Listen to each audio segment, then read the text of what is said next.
I don't know what's up with me lately, but I just can't seem to escape these oddball, anthropomorphic animal racing games. I mean, I suppose this would only be the second video I've put out on one this year. Third, if you count Motor Toon Grand Prix with the Penguin Bros. But here we have Running Wild, an on-foot racing game featuring these animal characters oozing ratitude that only the 90s could produce. Speaking of producing, this game was produced by Universal Interactive Studios, the same team who produced Crash Bandicoot and Spyro. They also slapped it on the front of the cover art to make sure you knew. I completely forgot that this marketing strategy used to exist for video games. Aside from magazine reviews, word of mouth, and the occasional internet review, there weren't a whole lot of ways to know if a game was good or not back in the day. So if you liked Crash Bandicoot and you saw this on the shelves in one of those large plastic safety containers, your interest may have been piqued. Personally, this game flew far under my radar, and it appears like it may have been that way for most others too. There's a lack of content for Running Wild on YouTube, and its Wikipedia page is pretty much there to say that it was produced by Universal Interactive. Will Running Wild live up to this hype? Let's find out. There's 6 characters to choose from at the start, and it appears that their stats are somewhat based around their species. Aside from speed, turning, and jumping, I have no clue what agility and power do at all. Not even the game's manual has anything to say about the character stats. I assume that agility is more like acceleration, and power might be attack power. Speed seems like it's the most important stat in this game, since speedruns for Running Wild appear to only use Gwyn, who has the highest speed and jumping stats in the game. So if that's the case, let's see who has the lowest speed in the game. Since the selection is small, it won't take you long to find that Boris the elephant is the slowest character in the herd. He does have a lot of power though, if you couldn't tell by his power stat of 5, or by the fact that it looks like he skips every leg day ever. His turning isn't too bad either. Maybe that'll make up for his lack of speed and jumping abilities. So let's find out and see if you can beat Running Wild only using Boris.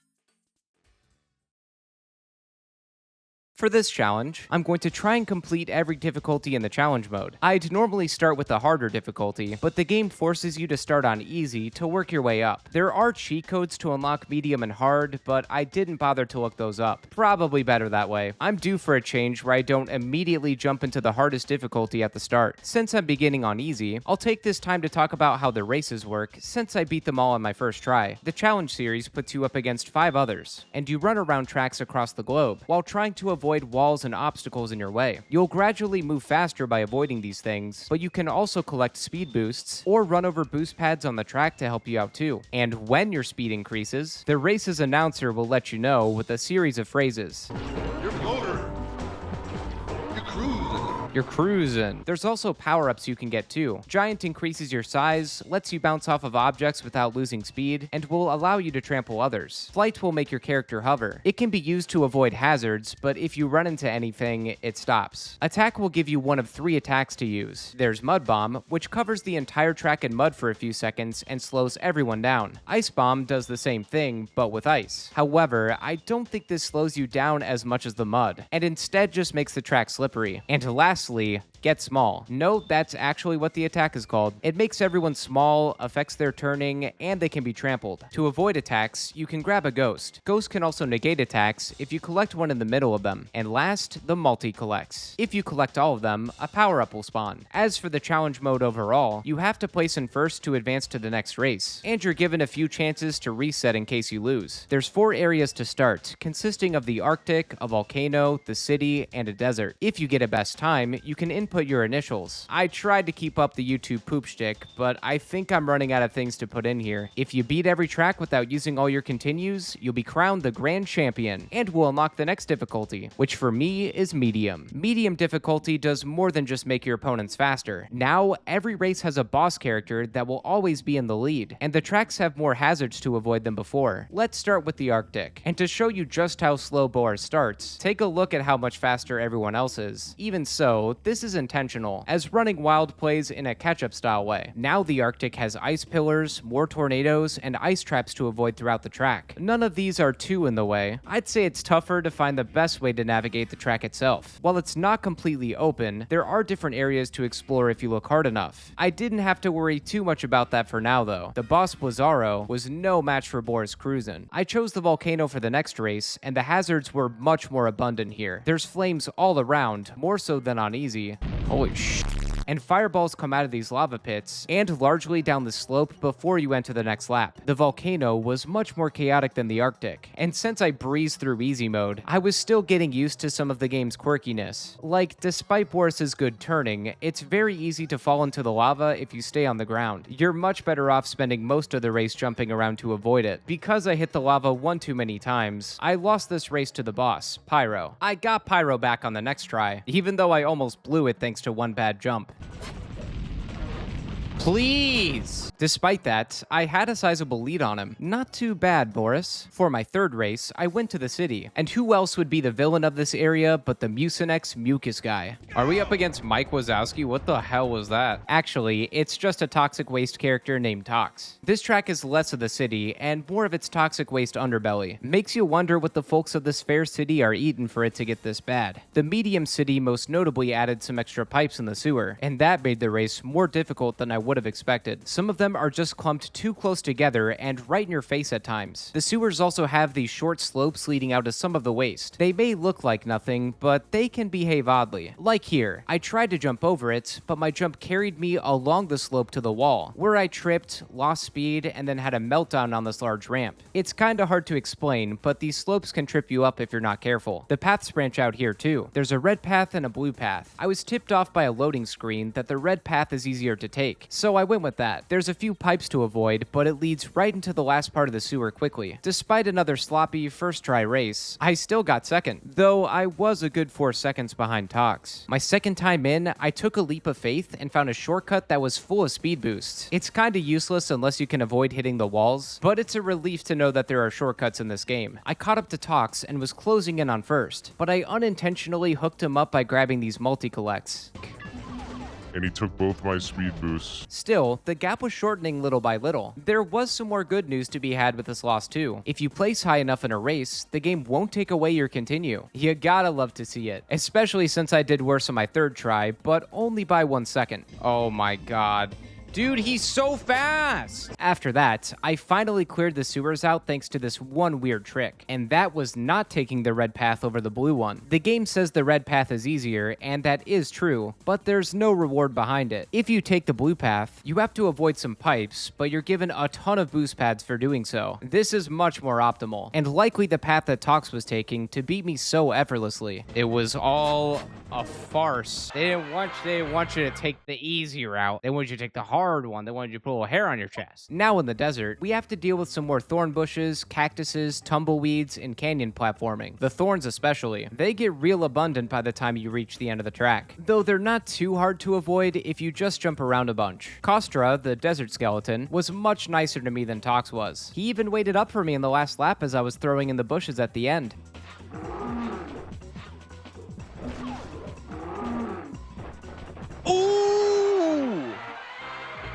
Ooh, first try. Kostra and I tied the race, and instead of letting one or the other win, we both won. He and Boris celebrated by cheering at the end of the race too. For the last race, we have a new area, the jungle. The boss I have to race against is supposed to be a dinosaur, but he looks more like that weird creature from the "when you shave your junk and your date cancels" meme. The jungle didn't have much to avoid, and was the shortest track I've been through so far, but it really ramped up the use of attacks. Right at the start, I got mud bombed and then ice bombed shortly after. I also gotta take a second to say that I love how the announcer says the attacks.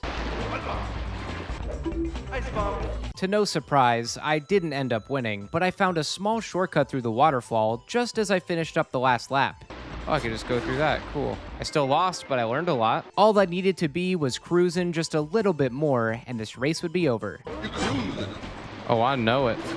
I'm cruising for a W. You cruising. With all the medium tracks won, we have what is likely the last series of races on hard. Once again, everyone is faster, and the hazards and obstacles increased. The tracks are also mirrored, and the laps move up from 3 to 5, which sounded like a lot at first, but most of these races are fairly short, so it didn't add much. The extra laps mostly serve to make you play catch-up for longer, since you now likely won't see the bosses until the 4th or 5th one. While the increased difficulty was clear, it still didn't take more than 1 or 2 tries for me to beat these tracks, and even when I lost, I was still pretty close behind the bosses.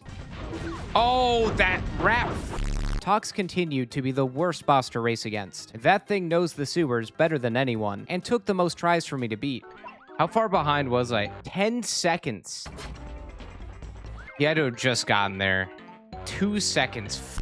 I originally wrote down that when you win all 5 races, you unlock a 6th one, but it was available from the start since you can select any area, but we'll pretend like it's a cool unlockable. It takes place on the moon, and you're up against Lunar the Spaceman. I don't think Lunar is any type of animal, but who says you have to be to run wild? I feel like so many of the space levels in racing games I've played just remind me of Future Funland from Diddy Kong Racing. I think it's more due to the electric shocks that are all about. It seems like a few racing games I've played have had these things in their space levels. Along with the poles, there's electric balls to avoid and a couple of shock zones that'll slow you down if you fall into them. I got 3rd place on my first try here, which would normally be fine, but on hard mode, if you get below 2nd place, you use up a continue. I already used one in the city, so that meant unless I won or got 2nd on my next try, it was a classic trip back to the beginning. I was gaining on Lunar by the 4th lap, slowly working my way up to him, but I just couldn't quite reach him after whiffing some platforming in the 5th lap. Not all was lost though, because I got 2nd place and was allowed to try again. Now that I had the lay of the land down, I was masterfully moving past the competition. My speed was oddly unmatched, so much so that I caught up with Lunar in the 2nd lap, and then squished him to gain the lead. Oh, I stepped on him with my big elephant feet. I don't know what they're classified as. Almost said hooves. I don't think they're hooves. Nobody could touch me for the rest of the race. I never had such a huge lead before. I was so quick that even the announcer couldn't help but notice. You're running wild! Oh, he said it! He said it! Did you hear him? Did you hear him? You're running wild! But the final race would be won, and the challenge conquered. Here I thought Boris would have been more difficult to play with, but he and I cleaned up in a little over an hour. Guess I'm good to say that you can beat running wild.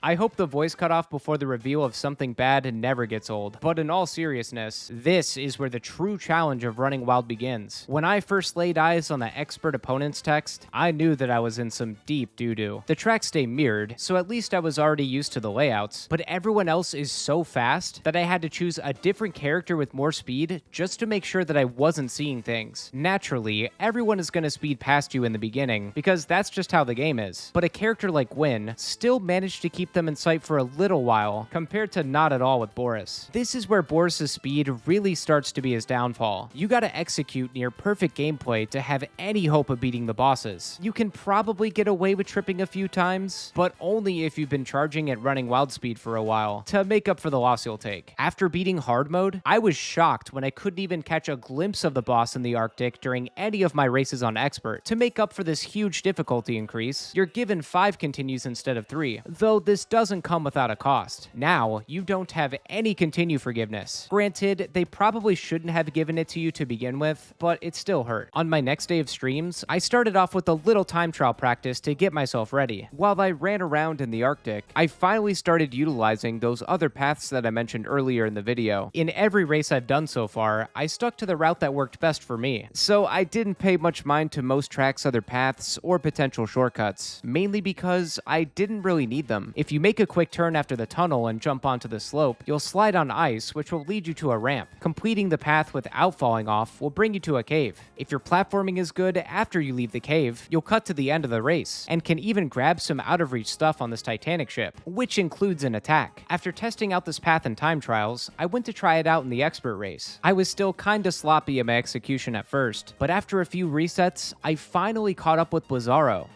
Oh dear. Oh no! Wait. Oh, I did it! Cool. Wow. Somehow, I beat her by a few hundredths of a second, even though it looked like I should have lost. But I finally got my first expert victory. Now for the rest of the tracks. The volcano was an utter disaster. Like, I never left 6th place kind of disaster. Though with this failure, I began a new practice method that worked out pretty well for me for the rest of this run. Instead of time trials, I went into each area in the challenge mode and kept running through them so I could get more of a feel for how everyone else in the race behaved, and also also to roughly see how fast I need to be to win. This was a very lengthy and excruciating process, so I'll try to quickly break down everything I learned in each track. The volcano has two shortcuts, one near the beginning where you have to jump on rocks to reach a small cave that leads to this ramp, and one that you can reach after going off the ramp and jumping on these 3 platforms to reach a path off to the side. If you can also grab all the multi-collects while doing this, you'll be rewarded with a bunch of power-ups, one including an attack. Both of these shortcuts have an attack to grab, so it's best not to miss one or the other on each lap if you can help it, though reaching these shortcuts are not easy. The first one can really only be accessed if you have enough speed to pair with your jump, so you'll likely miss it on the first lap. You also have to look out for the flames everywhere, since they'll mess up your jumps. The second shortcut is a little harder and requires precise movements and fast speed. This third platform is so easy to miss, partially due to its small size, but also because you have to go so fast just to make it through, so missing a platform or hitting a wall will happen often. You can make sharper turns by hitting L or R1, which is pretty much required for this shortcut if you want to make it through. Oh, and I also learned that there's a start boost in this game. Yeah, right at the very end, falling in line with all my runs. This whole time, I've been on auto run, since it's the default setting, but you don't need to toggle it off. If you press X just before the announcer says go, you can get a running start. The speed will vary based on your accuracy, though either way, it doesn't help out Boris a whole lot. I like how our boost is a light jog. In the city, there's a giant ramp in the sewer you can take before the paths branch out. This will take you to another ramp with a bunch of speed boosts, which will then launch you to the end of the blue path where the boost pads are. The only other thing you can do to win here is just not screw up a bunch. Tox is crazy fast, so if you're not moving up at least one new position per lap, you're better off resetting. You can also forget about the shortcut I took before. It skips the large ramp and is basically useless on expert. There's only one shortcut that I found at the desert. You can access this cave if you do some platforming after you get past the tumbleweeds of death. This skips the large thorn bushes and will bring you to the next lap. There's also a weapon right before you get to the shortcut on the first platform, so it's best to use it immediately while you're cutting past everyone. You can get another attack in this track too, but it requires a lot of speedy and risky jumps. The more attacks the better, but if you miss this, it's no big deal. The jungle still only has the one waterfall shortcut, so you're really just reliant on quick movements and grabbing attacks wherever you can, except for the one that's out of plain sight near the beginning. You'll waste too much time going for it. Then finally, we have the moon. In the beginning of the track, you'll see a shortcut to your left. The path has a bunch of electric balls that are easy to hit. The risk here is not worth the reward, and that's because the main path is much safer and has an attack that you'd otherwise miss using the shortcut. There's a second attack by the end of the lap that can be grabbed with a ghost power-up to avoid the shock protecting it. I never felt as though I needed it, but it can be useful. And I'm sure you've all noticed the extra speed boost in the rocket. You need a solid jump to make it through there, and Boris is not quite good at that. Now, it took hours of practice over 2 days to learn all of these shortcuts and movements. Boris has a rough time keeping up with most of the expert bosses. You basically need to be in the red running state for almost the entirety of every race, which means you can't be slowed down by anything, and sometimes even that is just barely enough to win. Ooh!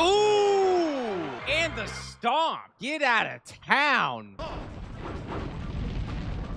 Nice! Ooh! Ooh! Again, dude! What am I? Who am I, Jean Valjean? What is happening? Look at that time! Oh my god! Look at that! Oh, what the fuck?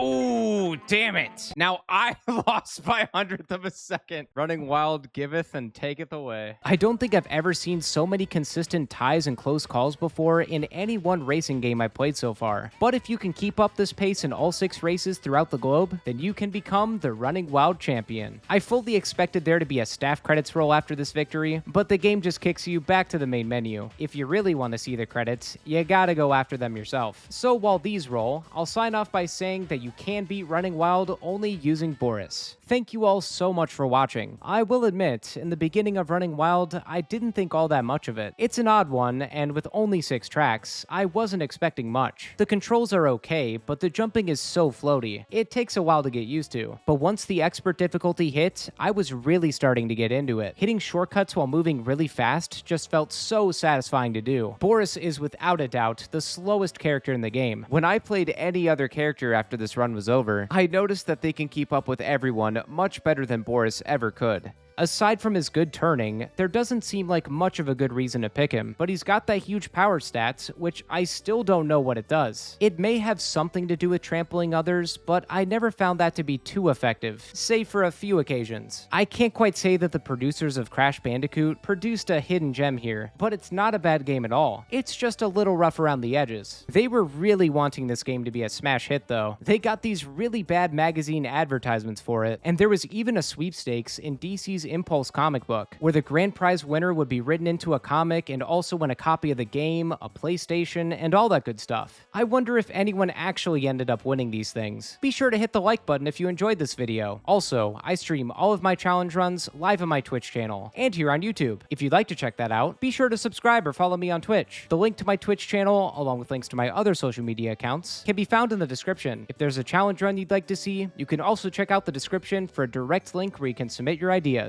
Thanks again for watching, everyone. See you in the next video.